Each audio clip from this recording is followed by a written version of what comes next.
Hi, boys and girls.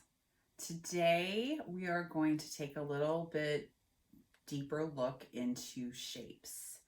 And if you have any supplies left from home, you should have some scraps, maybe a couple of papers left, maybe even some of these papers.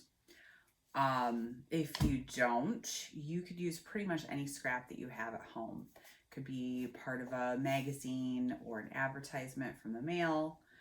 But what I'd like us to do today is to just practice our cutting. So our fine motor skills.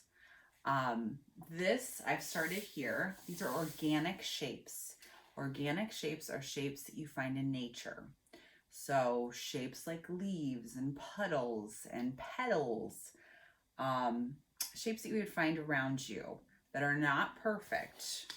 And what I'd like you to do is to just practice cutting them out. This one's a little bit complicated.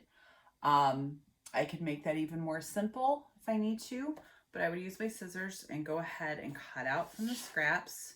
You could even use some of these scraps and glue those onto your paper. So we're doing this in the style of the artist Henry Matisse.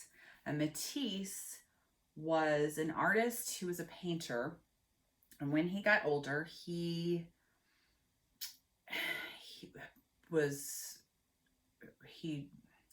had poor health, and he was in a wheelchair and could not get around very well.